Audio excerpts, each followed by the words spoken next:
जलाल ने बहुत ही घटिया जी वो बात कही है। हाशिए के उसमें है, आज शायद अभय सिंह चौटाला भी विधायक नहीं बना पाएंगे। जीरे के इजाज में दुष्यंत तेरे गुड्डी लांगयान हमारे साथ मौजूद हैं, बहुत ही एक्टिव कार्यकर्ता हैं, टिकट की दावेदारों में से भी एक कहा जा सकता है, जानते हैं। नमस्कार जी। हाँ जी नमस्कार।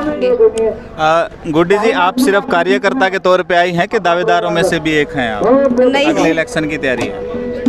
सबसे पहले तो जी मैं कार्यकर्ता हूँ पार्टी की, और जहाँ चुनाव की बात की जाए तो मैं अगर पार्टी चाहेगी मुझे यहाँ से कैंडिडेट उतारने के लिए कहेगी तो मैं पार्टी चुनाव लड़ने के लिए तैयार हूँ। आपने अपने लेवल पे कोशिश की है अभी तक? तैयारियां हैं आपकी? हाँ, तैयारियाँ तो एक्टिव रहते हैं जी। अच्छा, दुष्यंत जी तो कह रहे थे राजस्थान में इस तरह से चाबी से ये हो जाएगा वो हो जाएगा, सारे के सारे दावे धराशायी होते दिखाई दिए। नहीं, क्या ऐसी बात नहीं है जी। पार्टी ने पहली बार वहाँ से जाके चुनाव लड़ा है, हमारे लिए गर्व की बात है जी कि पार्टी ने इन कुछ दिनों में ही इतना इलेक्शन लड़के और फाइट देने का काम किया है, ऐसी बात नहीं है जी। 75% नौकरियों का वायदा सरकार ने किया था, वो भी कोर्ट में कहीं नहीं टिक पाया। आप क्या कहेंगे? नहीं, लोगों के ऐसी- बीच जाएंगे तो ऐसे सवालों का सामना नहीं करना पड़ेगा? करना पड़ेगा, लेकिन जी ऐसी बात नहीं है। डिप्टी साहब ने जो वादे किए थे वो वादे वो पूरे कर रहे हैं, और जहाँ 75% आरक्षण की बात है तो उन्होंने तो अपनी डिमांड रखी थी ये 75% युवाओं को रोजगार मिले, और रोजगार दिलाने के लिए वो अपने प्रयास जारी हैं। कोर्ट जो भी फैसला देगी उसमें देखते हैं। अगर आपको टिकट मिलती है तो कितनी उम्मीदें हैं हल्के से आप? हल्के से मेरे को पूरी उम्मीद है जी, ऐसी बात नहीं है, और हल्के में मैं प्रयास करती रहती हूँ, लोगों के बीच में जाती रहती हूँ। ठीक, मुकाबला किससे मानते हैं अगर आपको टिकट मिलती है तो? मुकाबला तो जी कांग्रेस से होगा। कांग्रेस से ही होगा। हाँ। हमारे साथ सेठी धनाना जी हैं, इनसो के नेता भी हैं और युवा हल्का अध्यक्ष भी हैं, उनसे जानते हैं जेजेपी की तैयारियां क्या हैं, आज ये प्रोग्राम क्या था। नमस्कार जी। नमस्कार जी। भाई साहब, सबसे पहले तो ये बताएं आज ये प्रोग्राम क्या है? आज काफ़ी लंबा समय आदरणीय उप मुख्यमंत्री दुष्यंत चौटाला जी को धरना में आगे हो गया था। उन्होंने स्पेशल बोला कि मैं धरना वासियों से मिलने के लिए आऊँगा, और एक जनसभा ना होके एक मिलन समारोह दुष्यंत चौटाला जी के स्वागत में धरना गांव दौरा किया जा रहा है। धनाना साहब, आने वाले इलेक्शन के लिए कितनी उम्मीदें हैं आपको जेजेपी से? आने वाले समय में दुष्यंत चौटाला जी इस बार तो 10 सीट टाइग लेकर आए थे। हमें पूरा विश्वास है कि अगर दिन रात एक करके एक वर्कर मेहनत करेगा तो आने वाले समय में 2024 में इस हरियाणा प्रदेश के मुख्यमंत्री के रूप में लेकिन शपथ किसान लेंगे। संगठन हैं जो लगातार विरोध कर रहे हैं आज तक भी। किसान संगठन है जो किसान हमारे भाई हैं, हम भी किसान हैं, जी, जी। जो उनकी जो नाराजगी थी वो काफ़ी हद तक दूर हो चुकी है। और एक बात किसान आंदोलन को लेकर मैं भी कहना चाहूँगा, पीछे हम भी किसान आंदोलन में सक्रिय गए हैं पार्टी के होने के बाद भी। आप ये बताओ, जब एक MP दुष्यंत जी का लोकसभा में नहीं है, राज्यसभा में नहीं, बिल पास होते हैं लोकसभा और राज्यसभा में, तो जो टारगेट किया गया दुष्यंत जी को किसान आंदोलन का नाम लेकर वो सिर्फ कांग्रेस के द्वारा किया गया। वो कांग्रेस एक अच्छी मानसिकता का परिचय था। दुष्यंत चौटाला जी किसान हितैषी के रूप में गठबंधन सरकार में कार्य कर रहे हैं। मैं तो आपके माध्यम से एक बात और कहना चाहूँगा, आप आज तक का इतिहास उठा लो जी। मुआवजा आता था पहले 10 रुपये चेक आता था, धरना से भिवानी का किराया लगता था 10 रुपये, तो किराए में मुआवजा खत्म हो जाता। दुष्यंत चौटाला जी जब से इस हरियाणा प्रदेश के उप मुख्यमंत्री बने हैं तो कम से कम 20 से 25 हज़ार मुआवजा जमींदारों को मिल रहा है, और शायद आज 5,011-21 की जीरी बिक्री है, शायद कभी नहीं बिकी। मैं तो एक बात और कहता हूँ, जीरी गई इजाज में दुष्यंत तेरे राज में। तो युवाओं से जुड़ा हुआ सवाल कर लेते हैं। 75% नौकरियों का वायदा था जी, कोर्ट में धराशायी हो गया, क्या कहेंगे आप? देखो, इसको लेकर दुष्यंत जी ने बड़े प्रयास किए, इंडस्ट्री वालों की मीटिंग लेकर उनको पहले एग्री किया, और चलो जो भी कानूनी अड़चन आई है, दुष्यंत जी ने भी ये बात बोला कि हमारी तो साफ नीयत थी, हम तो 75% का रोजगार बिल लेकर आए आप लोगों के बीच में, वो कोर्ट ने अगर किसी वजह से निरस्त कर दिया तो उसकी लड़ाई को हम सुप्रीम कोर्ट तक लड़ने का काम करेंगे। अभय चौटाला ने टिप्पणी की थी, 2 बेचारे बिना ताले की चाबी लेकर फिरते मारे वो ताली शायद गलत कह गए, वो चश्मा है, बेचारे उनके बच्चे हैं जो शायद उनके मामा को भी चुनाव नहीं जिता पाए राजस्थान में। पिछली बार गए थे तो पिछली बार तो उन्होंने जमानत ही जब्त करा दी थी, और आज इन लोग हाशिए के उसमें है, आज शायद अभय सिंह चौटाला भी विधायक नहीं बना पाएंगे। राम जी।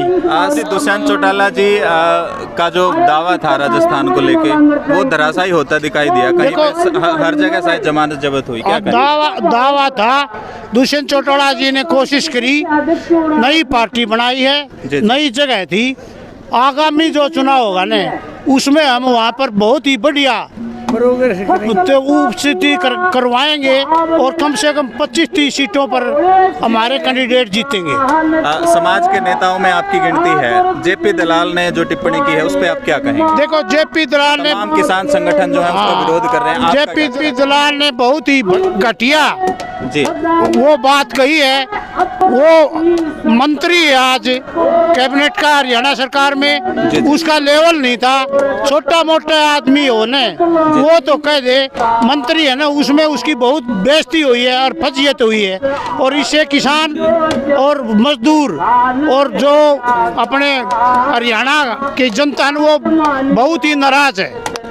किसान संगठनों ने बकायदा ये ऐलान किया है कि जो उनके मुंह पे कालिक पोतेगा उनको हम इनाम देंगे, आप क्या मानते हैं? देखो कालिक तो अपने आप पुतगी, जी जी, पोतने की जरूरत नहीं है, क्योंकि उसने बेइज्जती की है किसानों की, मजदूरों की और आम आदमी की, तो पोतने की जरूरत नहीं है। उसके मुंह पे तो काला तो वो बिल होएगा। चौधरी वीरेंद्र सिंह ने ये दावा किया है कि अगर वो रहेंगे ना तो मैं पार्टी में नहीं रहूंगा, आपको क्या लगता है?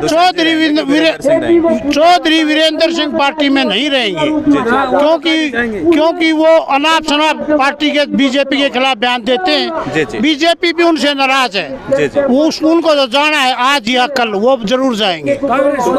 यहाँ से जो इलेक्शन फाइट होगा, दिसंबर वाल्मीकि जी मान लो मैदान में आते हैं, तो आप किसको वोट देंगे? हमारा समझौता है दिसंबर आएंगे तो दिसंबर को वोट देंगे और बहुत मदद कराएंगे उसकी, और उसको MP MLA बनाएंगे हम। आपके अनुसार किसको टिकट मिलनी चाहिए बीजेपी? हमारे अनुसार तो जेजेपी का कैंडिडेट को टिकट मिलनी चाहिए। जो किसको मिलनी चाहिए? कोई नाम? दुष्यंत चौटाला है, जय चौटाला, जो भी कहेंगे ना उसी को हम मानेंगे। जगदीश धनाना जी हमारे साथ मौजूद हैं, पूर्व सरपंच भी हैं और एक्टिव कार्यकर्ता हैं, हमेशा अग्रणी रहते हैं समाज के कामों में। 20 साल से इन लोगों का प्रधान और जेजेपी का प्रधान रहा हूँ। जी जी, और अब मैं पार्टी का प्रदेश महासचिव हूँ किसान सेल का। जी जी। अभय चौटाला ने हाल ही में एक बयान दिया है कि दो बेचारे बिना ताले की चाबी लेकर फिरते मारे मारे, ऐसा कुछ कहा, क्या अभय चौटाला जी के पास बोलने के लिए कुछ है नहीं, वो कुछ भी कह सकते हैं जी।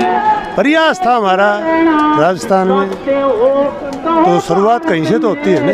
जी जी, ठीक है। क्या उम्मीदें हैं दुष्यंत चौटाला से? दुष्यंत चौटाला जी हरियाणा का भविष्य है जी, और आज के दिन हमें नहीं लगता कि इसका मुकाबला के साथ है कि अकेले देखिए अकेला भी, और बीजेपी हमारी पार्टी तो देखो अलग है, हमारी पार्टी का नाम है जेजेपी, जननायक जनता पार्टी।